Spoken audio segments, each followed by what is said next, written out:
A paz de Jesus, filhos e filhas de Deus, estamos novamente com mais um vídeo nessa série Formações em Tempos de Pandemia. E é sempre uma alegria poder chegar até o seu coração, enriquecendo você espiritualmente, intelectualmente, porque o conhecimento das coisas de Deus é claro que nos enriquece. Hoje o Padre vai falar sobre Eucaristia. E nesse tema, irei endereçar essa formação a todos aqueles que estão envolvidos em vários ministérios, vários movimentos da igreja. Por exemplo, os ministros da Sagrada Comunhão, eu tenho inclusive aqui o diretório dos ministros extraordinários da Sagrada Comunhão, mas também os coroinhas que estão ali trabalhando na Santa Eucaristia. Eles exercem ali no presbitério uma função fundamental, os nossos acólitos, aqueles que são leitores nas celebrações eucarísticas, comentaristas, músicos, enfim, todos aqueles que também colaboram para o culto divino. Eu estou aqui com dois documentos muito importantes, que é a Instrução Redentores Sacramento, que vai nos auxiliar muito em alguns aspectos que se devem observar e evitar a ceia da Santíssima Eucaristia. Aqui a exortação apostólica pós-sinodal Sacramento Caritatis, de Bento XVI. Também é um documento que vai nos auxiliar bastante nessa formação. O Catecismo da Igreja Católica nunca pode faltar numa formação, porque traz aqui ricas instruções do magistério da igreja e, é claro, a palavra de Deus, que é a base e fundamento para tudo aquilo que a gente anuncia. Vamos começar com a palavra de Deus. E a palavra de Deus nos revela que na última ceia foi o próprio Jesus que instituiu a Eucaristia. Mateus capítulo 26, a partir do versículo 26. Durante a refeição, Jesus tomou o pão, bendizeu, partiu e deu aos seus discípulos, dizendo: tomai e comei, isso é meu corpo. Tomou depois o cálice, rendeu graças e deu, dizendo: bebei todos, porque isso é meu sangue, o sangue da nova e eterna aliança, que será derramado por vós. Doravante, não bebereis mais desse fruto da vinha, até o dia em que bebereis de novo convosco o reino do meu Pai. Palavra da salvação, glória a vós, Senhor. A própria palavra nos deixa muito claro de que Jesus, na última ceia, ele institui esse grande mistério eucarístico. E quando Jesus fala dessa nova e eterna aliança, nós vemos que o próprio documento da igreja, esse documento que eu tenho em mão, Sacramento Caritatis, ele vai explicar que Deus ele vai se revelando aos poucos, ele vai se manifestando no projeto da salvação, com as alianças do Antigo Testamento, Noé, Abraão, Moisés. Deus vai mostrando quem ele é, ele vai se revelando. E quando é que o próprio Senhor, depois dessas três alianças, ele se revela plenamente em Jesus Cristo? Em Gálatas capítulo 4, versículo 4, veja o que está escrito: na plenitude dos tempos, Deus se fez homem e habitou entre nós. E quando nós falamos que na plenitude dos tempos, significa de forma plena ele se revela. E aí o próprio documento Sacramento Caritatis vai dizer algo fundamental para nós entendermos que Deus ele fez três alianças no Antigo Testamento, mas fez uma nova e eterna aliança. Ou seja, a Eucaristia é a nova e eterna aliança. Veja as palavras. Vamos retornar novamente à palavra de Deus. Quando nós vemos ali em Mateus 26, 26, a própria palavra de Deus vai dizer, Jesus ergue o cálice e diz: esse é o cálice da nova e eterna aliança. Significa, há uma nova aliança aqui. O próprio documento Sacramento Caritatis vai nos dizer que quando nós comungamos Jesus na Eucaristia, nós devemos estar em aliança com Ele, porque Ele é a nova e eterna aliança. É inadmissível nós entendemos uma pessoa comungar o corpo de Cristo sem estar em aliança com Cristo e com a igreja. Está entendendo? Por que nós precisamos buscar a Sagrada Confissão se nós estamos em pecados graves? Porque é perigoso comungarmos o corpo de Cristo sem estarmos em plena comunhão. Seria uma forma de nós menosprezarmos esse sacramento tão divino. Veja que o próprio São Paulo, no capítulo 11, a partir do versículo 26, ele vai falar do perigo de comungarmos o corpo de Cristo de forma indigna, porque ao invés de ser remédio para a nossa salvação, pode ser que o próprio corpo de Cristo seja motivo de condenação para nós pelo fato de estarmos comungando indignamente. A palavra de Deus diz assim: assim todas as vezes que comeis desse pão e bebeis desse cálice, lembrai da morte do Senhor até que ele venha. Portanto, todo aquele que comer do pão ou beber do cálice do Senhor indignamente será culpável do corpo e do sangue do Senhor. Por isso, eu gostaria de dizer para você que atua na igreja como leigo, como leiga, nas diversas pastorais, movimentos, cuidado. Lembre-se, a Eucaristia, ela é para nós um remédio espiritual. Agora, nós devemos respeitar, porque eu já aprendi desde berço com a minha mãezinha que com Deus a gente não brinca. A gente pode até, às vezes, brincar com o outro, enganar o outro, a gente pode manipular as pessoas, porque nós somos humanos. Mas com Deus, ninguém brinca. Porque a Eucaristia é algo muito sério. E ainda na palavra de Deus, em João 6, a partir ali do versículo 35, a palavra de Deus vai dizer assim: eu sou o pão da vida, aquele que vem a mim não terá fome, aquele que crê em mim jamais terá sede. É muito forte isso. A Eucaristia nos sacia do ponto de vista espiritual. A pessoa não tem mais sede, não tem mais fome de nada. A pessoa não precisa buscar mais nada nesse mundo, porque Jesus nos completa na Eucaristia. E preste atenção, ainda no capítulo 6, versículo 48, eu sou o pão da vida. Vossos pais no deserto comeram maná e morreram. Este é o pão que desceu do céu, para que não morra todo aquele que dele comer. Eu sou o pão vivo que desceu do céu. Quem comer desse pão viverá eternamente. Significa que há uma garantia de salvação para aqueles que comungam a Eucaristia de forma digna. Está entendendo? Aqueles que comungam a Eucaristia respeitando os princípios bíblicos, estando em comunhão com a igreja, têm a garantia da salvação. Alimento de vida eterna. E olha a reação dos próprios discípulos de Jesus quando o Senhor começa a falar que é o pão da vida. Porque eu costumo dizer que a Eucaristia não é nada muito óbvio, né? Entender que Jesus, ao pegar um pedaço de pão, ele diz que aquilo é o corpo dele. Ao erguer o cálice e dizer que aquilo é o sangue, é um mistério tão grande que não é natural, é sobrenatural. Não é visível o que acontece, por isso a gente fala do milagre da transubstanciação. Não é visível, é espiritual. Não há uma mudança de substância, há uma mudança transcendental. E aqui a reação dos discípulos não poderia ser outra.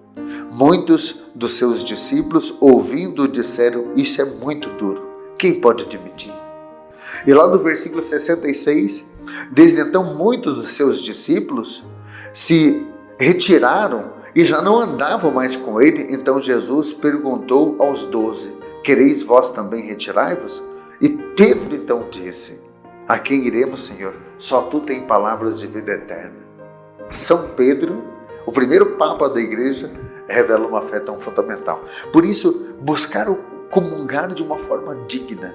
E olha, eu gostaria aqui de ir para esse documento Redemptionis Sacramento, aonde a própria instrução é de que cada um deve zelar e buscar uma convicção de vida para comungarmos. Esse documento é fundamental porque ele fala, por exemplo, sobre a Sagrada Liturgia, sobre a importância do leigo estar atuando na celebração eucarística, a importância que o leigo tem dentro da igreja, a necessidade de uma participação ativa do leigo na liturgia, no altar, como as coroinhas, ministros da Sagrada Comunhão, os ministérios de música, leitores, acólitos, os comentaristas, enfim.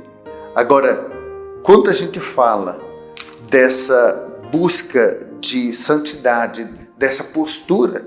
Conforme nós já falamos nas nossas formações, temos que lembrar que somos pessoas que temos uma vida pública. Nós representamos a igreja quando nós estamos atuando na igreja. E nós não podemos levar uma vida profana, porque a gente pode até levar uma vida de aparência diante das pessoas, mas Deus sabe quem nós somos.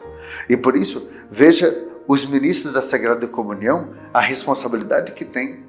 Os ministros podem distribuir o Sagrado Corpo do Senhor para as pessoas ali na Assembleia, a visita aos doentes. O ministro da Sagrada Comunhão, ministro extraordinário, ele pode sim auxiliar o padre em tantas necessidades.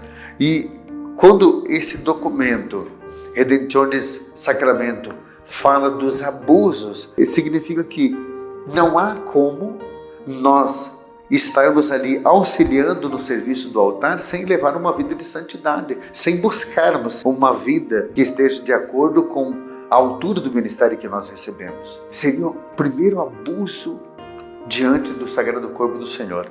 E veja, eu estou aqui com o manual dos ministros extraordinários da Sagrada Comunhão, da Arquidiocese de Curitiba, e esse documento vai dizer assim, na página 17, número 7, a pessoa chamada para o ministério, mulher ou homem, se distingua por uma vida cristã, pela sua fé nos costumes exemplares. Número 8, a pessoa deve ser católica praticante, com emocional e espiritual equilibrado, com dons e carismas adequados ao ministério. Significa que se não é uma pessoa de oração, se não é uma pessoa que de fato seja equilibrada emocionalmente no convívio com as pessoas, não tem uma obediência à igreja, essa pessoa jamais poderia assumir esse ministério. Quando a gente fala dos coroinhas, por exemplo, você, jovem, adolescente, que a coroinha ajuda, você é acólito, lembre-se, nós devemos buscar uma postura, porque aonde as pessoas nos encontrarem fora da igreja vão lembrar que nós somos da igreja. Não é você o coroinha que ajuda o padre lá, não é você aquele catequista, não é você que toca lá o seu violãozinho, canta na igreja. Todos que atuam e fazem com que a Santa Missa aconteça, a grande bênção aconteça da celebração, todos nós devemos levar uma vida, uma busca de santidade. Todos nós devemos levar uma vida adequada. Devemos ter equilíbrio, diz aqui esse documento. Ele fala já nessa primeira parte da Sagrada Liturgia. Ele é muito importante porque ele nos traz instruções, recomendações em relação à celebração eucarística e o zelo pela Eucaristia. No segundo capítulo ele vai tratar do leigo na celebração, o papel do leigo, a necessidade de uma participação ativa do leigo, mas sobretudo de uma vida exemplar. O leigo auxilia o padre no altar e ele tem um papel fundamental. Agora, é claro que jamais ele pode fazer coisas que é própria do sacerdote, do diácono, dos ministros ordenados. Há uma distinção entre ministro ordinário e extraordinário. O ordinário significa aquele que tem o sacramento da ordem, é aquele que tem o papel fundamental e primeiro de exercer aquela função. Extraordinário significa na ausência de, ele vai atuar. Por exemplo, o ministro da Sagrada Comunhão, ele é extraordinário porque o padre não pode estar lá na base como ele está muitas vezes, visitando o doente para levar a Eucaristia e até mesmo uma assembleia grande que precisa de vários ministros. Ele vai atuar de forma extraordinária no manuseio do Sagrado Corpo do Senhor. Como o padre dizia, cabe também aos demais agentes pastorais que nos ajudam no trabalho na igreja a atuar de uma forma equilibrada, zelar, ser pessoas de oração íntegras, retas. O documento, inclusive, vai dizer que cabe ao bispo zelar pela conservação da Sagrada Eucaristia e da Sagrada Liturgia. Ele tem o papel fundamental para garantir de que, tanto nas igrejas como nas instituições, um exemplo nós temos na comunidade Fonte de Misericórdia, onde eu sou diretor espiritual, capelas com os sacrários. É uma instituição não religiosa, porém mesmo sendo uma associação, tem o reconhecimento que é um tratamento espiritual, católico. E por isso lá existe um sacrário, a capela, e cabe ao bispo garantir que lá nessas instituições, como tantas outras que nós temos, comunidades de vida, comunidades de consagrados, essas comunidades devem garantir de que de fato o corpo sagrado do Senhor é bem zelado e que as pessoas exercem com dignidade esse ministério. Então, o documento vai deixar muito claro que cada agente pastoral deve estar devidamente preparado, devidamente formado. Precisamos de formação sempre. O ministro da Sagrada Comunhão, o coroinha, o acólito, aqueles que estão atuando numa celebração eucarística e não buscam nunca formação, pode ter certeza, não estão em comunhão com o que pede esse documento, não estão em comunhão com a igreja. Tem que buscar sempre. E às vezes até formações a nível de diocese, paroquiais, como essa que estamos fazendo. Formações mesmo em tempo de pandemia, mas para que você entenda a responsabilidade daquilo que você está exercendo. Isso é fundamental. Outras coisas importantes que esse documento vem nos trazer é de que ninguém pode exercer aquilo que é próprio dos ministros ordenados. Nem um seminarista, nem um teólogo formado poderia, por exemplo, fazer a homilia na Santa Missa. Ele não poderia jamais exercer aquilo que é próprio do sacerdócio, que é as orações de consagração. Aquilo cabe ao padre. O documento vai falar dos abusos litúrgicos que nós não podemos admitir na Santa Missa. A oração eucarística, ela só pode ser usada as orações do missal romano. Jamais se poderia criar uma outra oração a não ser aquela. O sacerdote deve pronunciar sempre a oração eucarística e nunca convidar a assembleia para que se faça juntos. Então existem várias exortações aqui. O número 104 vai dizer: não se permita ao comungante comungar por si mesmo, e nem sequer que o comungante molhe a hóstia no cálice. Quer dizer, é o próprio sacerdote que deve levar até o leigo, no caso aqui o diácono, a Sagrada Eucaristia. E nunca permitir que ele comungue por si mesmo, para evitar certos abusos. Aos ministros da Sagrada Comunhão, quando se vai levar a Eucaristia para um doente, não se pode no meio do caminho parar para conversar com alguém ou deixar a âmbula em casa para levar mais à tarde o Sagrado Corpo do Senhor para aquele enfermo e deixar a Eucaristia em casa. Não se faz isso. É direto do tabernáculo, direto do sacrário até o destino, em clima de oração. Há toda uma preparação de um ano de formação, conforme cada diocese, mas nós temos aqui na Arquidiocese de Curitiba um ano de preparação para que o ministro zele pelo Sagrado Corpo do Senhor. Eu gostaria aqui, já de encerrando, falando do Catecismo da Igreja Católica. O Catecismo da Igreja nos fala inclusive da multiplicação dos pães que o Senhor fez. Está também no capítulo 6 de São João. Jesus multiplica os pães e o Catecismo chega a dizer que aquela multiplicação significa a prefiguração da superabundância da graça que o corpo de Cristo traz para os seus fiéis. É muito rico isso. Em suas palavras eucarísticas, Jesus faz um resumo da suma da nossa fé. A nossa maneira de pensar concorda com a Eucaristia e a Eucaristia, por sua vez, confirma a nossa maneira de pensar.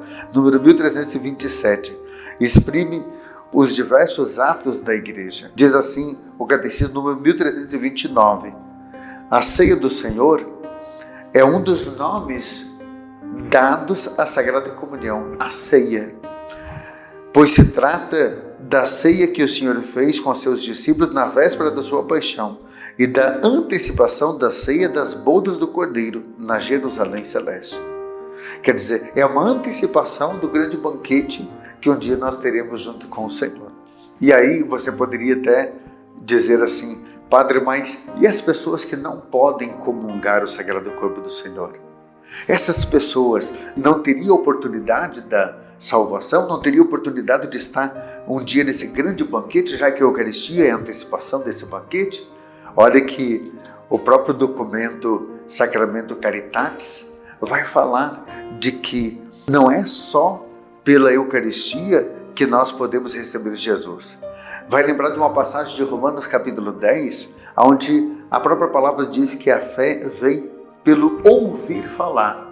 Existe um alimento espiritual muito grande que é a palavra de Deus. Jesus está presente não só no corpo e no sangue, em corpo, alma e divindade, mas também em espírito e em verdade. A palavra de Deus nos alimenta. Há duas formas de nos sustentar na fé: o anúncio da palavra, que suscita a fé, e o sacramento, que alimenta. Repito, o anúncio da palavra, que suscita a fé, e o sacramento, que alimenta. Então, se você está, por exemplo, na segunda união, não pode comungar Jesus na Eucaristia porque talvez ainda não fez toda aquela preparação da catequese, da iniciação cristã, lembre-se, você pode sim fazer a tua comunhão espiritual. E muitas pessoas, por não entender a grandiosidade desse sacramento espiritual, muitas vezes acham que não vale a pena mais ser católico, não vale a pena você participar de uma Santa Missa. Olha, nessa época de pandemia, a grande maioria das pessoas estão comungando de maneira espiritual, não através do corpo de Cristo, por causa das restrições que nós temos que ter, as normas da vigilância sanitária, dizendo que nós devemos manter o distanciamento. As igrejas ainda estão com um número muito reduzido de fiéis nos seus templos ou missas, como nós estamos fazendo campanhas, drive-in, etc. Então entenda, a comunhão espiritual nos alimenta, sim, e que você possa buscar entender que a comunhão espiritual, ela é uma riqueza muito grande para aqueles que não podem comungar Jesus na Eucaristia. Então, cada vez mais a igreja vem abraçando as pessoas que precisam da comunhão, mas estão impedidas da comunhão através do corpo do Senhor. E aqui eu relembro que quando a igreja diz que não pode comungar a Eucaristia, a igreja não está condenando. Não há uma norma condenatória aqui, mas sim a igreja está privando as pessoas de um mal maior, já que a igreja é advogada da vida. Quando a igreja diz que casais em segunda união não podem comungar, a igreja está lembrando de que no capítulo 19 de São Mateus, a palavra é clara que diz que o casal se une numa sua carne até que a morte o separe. Aquela união é indissolúvel. Se houve um rompimento dessa aliança, então o casal já não está mais em aliança plena, não está mais em comunhão plena. Se a Eucaristia é a nova e eterna aliança, entenda essa teologia. Se a Eucaristia é nova e eterna aliança, quando a gente rompe uma aliança, nós estamos impedidos da Eucaristia. Aí entra a comunhão espiritual. Porque tudo que a igreja liga na terra é ligado no céu, é garantia do Senhor. Senhor, eu quero pedir, através dessa formação, são tantas informações, tantos ensinamentos, mas que todos nós sejamos adoradores. Que esse teu filho, essa tua filha que está me acompanhando agora, seja qual for a função pastoral que ele exerce na igreja, muitos levando a palavra de Deus, como pregadores, como catequistas, muitos levando a palavra de Deus através do seu movimento, quantos que levam o nome de Maria através de movimentos marianos, estão levando o alimento da palavra, tantos que não podem comungar, e tantos outros, Senhor, que ajudam no presbitério a levar às pessoas o grande alimento da nova e eterna aliança, que é Jesus na Eucaristia. Que possamos nós dar testemunho, sobretudo de adoração, sobretudo de testemunho de fé, para que nós não caiamos no grande mal, que é o mal dos fariseus. Falar de forma bonita, agir de uma forma visível, mas ali dentro no coração, às vezes, não honrar com aquilo que anunciamos. Que Deus abençoe imensamente você. Espero que essa formação sobre a Eucaristia tenha lhe ajudado. Se Deus quiser, em breve, novo vídeo nessa série Formações em Tempo de Pandemia. Deus abençoe. Pai, Filho e Espírito Santo. Amém.